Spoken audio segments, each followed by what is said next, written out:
क्या आपके बच्चे पढ़ाई को लेकर तनाव में रहते हैं, ऐसा आपको लगता है?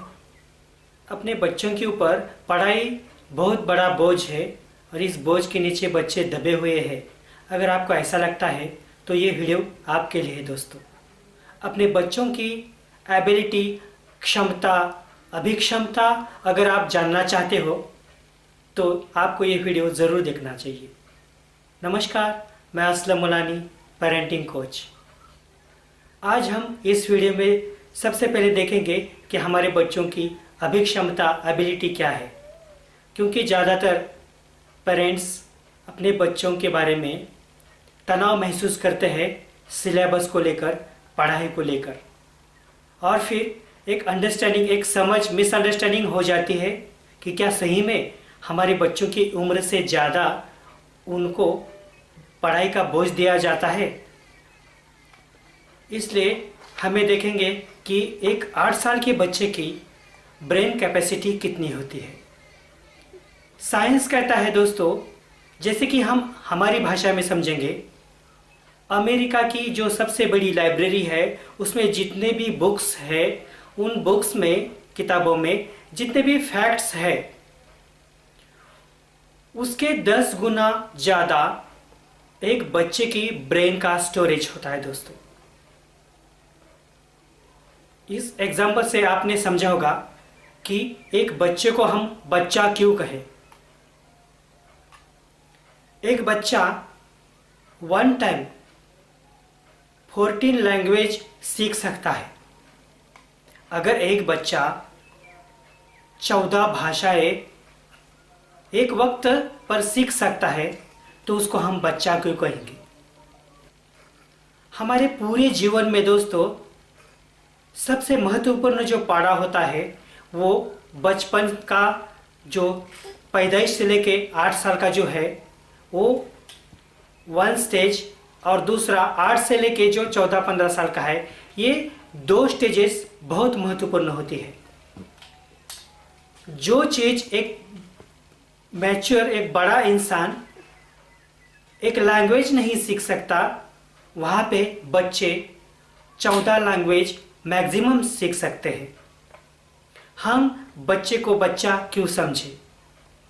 हालांकि जैसे हम सोशल में देखते हैं, कोई पर्सन कहता है वो अभी बच्चा है, उसको समझ ही क्या है। बच्चा यानी जिसको कुछ भी समझ नहीं है, इस एंगल से ये वर्ड इस्तेमाल किया जाता है। यहाँ पे बच्चे को बच्चा न समझे, ये टाइटल देकर मुझे जो आपको बताना है वो ये कि हमारे बच्चे की एबिलिटी, क्षमता कितनी है, साइंस क्या कहता है। दोस्तों अब बात रहती है, अगर साइंस कहता है कि हमारे बच्चों की क्षमता बहुत बड़ी है, उनकी एबिलिटी इतनी बड़ी है, तो फिर उनको इतना तनाव क्यों है। या सोशल में देखा जाए तो हम बात करते हैं, सुनते हैं, पीटीएम मीटिंग में भी ज़्यादातर हम देखते हैं कि एक तनाव सा बच्चों के ऊपर लोग महसूस करते हैं। तो यहाँ पे एक बात समझना बहुत ज़रूरी लगता है, वो ये दोस्तों, अगर मैं मेरे बच्चे के बारे में समझता हूँ कि बच्चों को तनाव है पढ़ाई से लेकर, तो दोस्तों दोष कहाँ पर है? न कि मुझे लगता है बिल्कुल भी सिलेबस में दोष नहीं है। हाँ, सिलेबस में कुछ कमियां हो सकती है, मगर जैसे कि हम बच्चे के एक ब्रेन स्टोरेज की बात करें तो सिलेबस में बिल्कुल भी दोष नहीं है। बच्चों को तनाव क्यों आना चाहिए, फिर क्यों आते हुए दिखता है? उसका एक ही रीज़न हो सकता है दोस्तों कि हम अपना जो नेगेटिव कंट्रीब्यूशन है या अपने विचारों का जो कंट्रीब्यूशन है उसको रोक दें।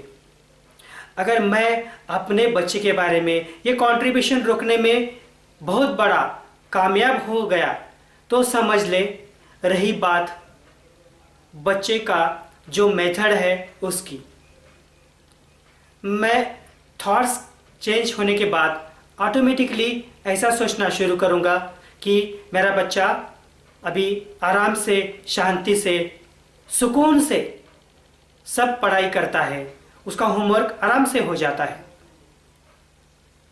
मगर इसका मौका ही नहीं मिलता। ज़्यादातर 4 पेरेंट्स किसी पीएमटी मीटिंग में, टी टाइम में मिलते हैं तो क्या डिस्कशन होता है?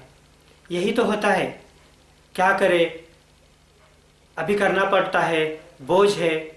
हम अपने बच्चों को ज़रूर बच्चा समझेंगे, मगर बच्चे को बच्चा नहीं समझेंगे।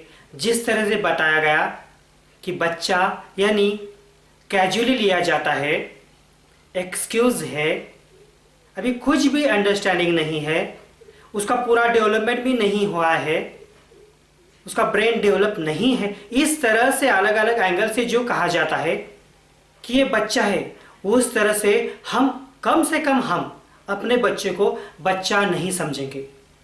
हालांकि जब हम ऐसा सोचेंगे तो बच्चे का बचपना बरकरार रहेगा। ऐसे ही होगा, जब हम बच्चे को बच्चा नहीं समझेंगे तभी हमारे बच्चे का बचपना बरकरार हो सकता है, क्योंकि हमारी सोच बदल जाती है। ऐसा समझने पर हम अलग सोचने लगते हैं। हम बच्चे को देखने के बाद एक मैच्योर पर्सन को महसूस करते हैं। आज के वीडियो में हमने देख लिया दोस्तों, हमारे बच्चे की ब्रेन कैपेसिटी कितनी है, उनकी अभिक क्षमता कितनी है।